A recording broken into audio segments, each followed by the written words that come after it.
welcome back. Hey, well, if you're watching your calendar, Memorial Day is right around the corner here, and Memorial Day is, like I said, people go outside, people start playing on their decks, they start thinking, hey, I should probably fix the outside of my house.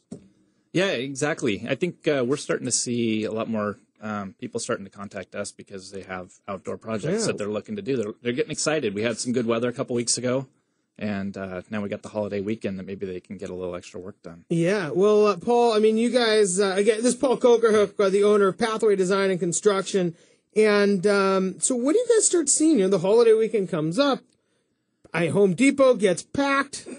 People start doing these things. And you guys must see a lot of people starting to kick off some of these outdoor projects just because of the time of year. I do. We're starting to see more decks, some fences that homeowners are wanting to do. They're wanting to incorporate. We're starting to see outdoor spaces starting to be kind of something that people want. They want to start extending their living space to the outdoors and creating. Because some of the homes that we're looking at now, they have smaller yards. They're newer homes, smaller lots. You can't really enjoy them as much if there's just like a little 5x5 patio in the back. So how do you create more of a space to where they can start using it better as a family? So some of the things I think that homeowners are looking at is doing like a deck in the back of the yard. And if a homeowner is going to be doing these things as, either hiring a contractor or trying to do them themselves, there's quite a few things that they need to be looking at. People probably think, I could build a deck. But they're probably wrong. There's plenty of books. Plenty of books. Right? You go online, you're a friggin' deck expert immediately. Yep. How to build a deck.com, right? Done right. and done. So when people do want to go build a deck, what are some of the things that maybe they're not thinking about? So the different types of lumber. Take the structure of the deck. So there's a couple different types of pressure-treated lumber that we'll use on a job. You think about pressure-treated lumber being the stuff that you see at the box store or lumber yard that has the incisor marks in it, which looks like it's been punctured with a knife. Essentially, that's the injection of the chemical that keeps the insects and the microorganisms from attacking the wood and making it fall apart. And then now there's also a new product that's been on the market a couple years now. It's called Life Wood. It's also a treated lumber, but it's treated in a different manner than a standard pressure-treated piece of lumber is, and it's more. So if you think of the incisor if there's one place to not go cheap, it would be the wood on your deck. Yeah, definitely. And also on the fasteners and everything that's holding this deck together, because they've changed the formulation of all the wood. So you want to make sure that you're buying the right galvanized hangers, because they now have reformulated, say, the hangers and the fasteners that are putting these together to where they're double and triple dipping them in order to keep the corrosion together. A couple years ago, we were seeing decks basically falling apart after a year of work. And, brand new deck, and it's starting to corrode underneath because they had reformulated all the wood. And so that puts people in a position where they think they're doing everything right, but they're doing it with the wrong tools or the wrong parts. Yeah, exactly. And that doesn't help anybody, does it? No. So when people go ahead and do that, and they put these products together, the right lumber, the right screws for right fasteners and things of that nature. Does that? What are you doing over there, Heather? This chair's really loud. Jeez, I'm sorry. The computer almost died, and this chair's really loud. Okay. So, when people are trying to find a deck and create it the right way, there's a lot more to do than just read that book. Yep. You really need to start looking into, and even how you're constructing the deck. So, a couple things. I'll probably talk about this a couple times. Thinking of 6-sided ceiling as you're putting your wood on the outside of your house. If you have a piece of pressure-treated lumber, you figure you're going to cut the ends off the wood, right, to size it to fit. Well, now you've exposed what was once encapsulated in the chemical that they're using. So now you need to make sure that you cap it. Cap the ends, basically, and use. They sell little quarts of sealer that you can just paint on. It's really simple. But these are small things that cost a couple bucks, but then could ruin the whole deck if you don't do it right. They could. You figure you're putting thousands of dollars into your investment on a deck, and take a couple extra minutes over the course of this project and do these couple extra things. It makes a huge difference in the longevity that you get. Okay, so decks, obviously, it's a big piece. Another thing that actually protects your house is going to be the siding. And we just went by a house in Kirkland, and we saw some pretty cool siding. The kind of the exposed wood look seems to be something that was kind of cool. When you start looking at siding, that is just, that's a whole nother thing that protects the entire house. Yeah. You think how many different types of siding products are there? I have no idea. That's why you're here, Paul.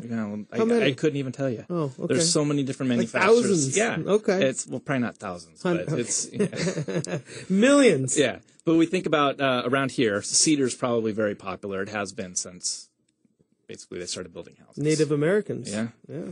Since they were smoking salmon, right? That's right. Cedar Right. like salmon. But we don't get the same type of cedar that we used to get back then. No? No, it's new cedar, right? So we're not getting into the old growth cedar, so we're getting into the younger cedar, so it's not as good. And really? So you don't get the longevity out of it. So you got to make sure that it's installed correctly again. Again, 6-sided ceiling on cedar on siding itself is really important to get. Six-sided ceiling. That is okay. So they're ceiling. Write that down. Yeah, write that down. 6-sided sounds like a bad movie. So you get the 6-sided ceiling, and that's what's actually going to keep the water out, keep the pests out. It's going to keep, and it's also going to give you the longevity of your paint job that you put on your house. So if you think like during the winter, so in the spring you're not going to see a lot of this, but during the winter we have our furnaces running, our houses get into positive pressure, meaning that the air starts moving to the outside. We're not pulling air in, we're pushing air out. And if we don't have the backside of that siding sealed up against, say, the interior of the house, we're pushing moisture vapor out. And that's what, when you see bubbling on paint, that's one of the reasons why you see paint bubble, is because it's not sealed. We're here with Paul Kocharhook, owner of Pathway Design and Construction. So, paint is actually, it's another topic to bring up, because a lot of people are painting their house. This is kind of the time, right? Now you can, because it's not raining. I don't know. Did you check the weather forecast for this weekend yet? It's been pouring, yeah. Well, anyways, in general, it's not supposed to be raining. Rumor has it. Right. And, at least that's what the seasons told me. And, so what about when people want to go paint? That's a big project to take on by themselves. It is. Don't do it. Don't do it. No. I love the advice. Personally, I would rather hire a professional to do. I would hire a professional to do it myself too. What do people do wrong? It seems like there's exterior painting to be done pretty much. Everybody's got a little paint chips on their house. Everybody knows a little place they could touch up outside. I know I have it on my house. Yeah. But so how do you go about doing that? What's the best way to if it's not a full paint job, but well, if you're starting to see paint fail on the side of your house, one of the best things to do is make sure that your house isn't built before 1978.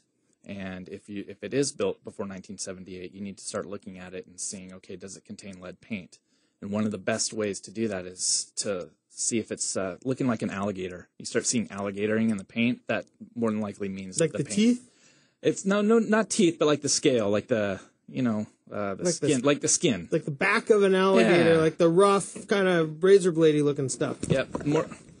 More than likely, that means that. So alligator skin. Okay, so then when that happens, and then this is also the paint you want to make sure your kids aren't eating. That's right. Right? The lead paint. That's going to be the major problem.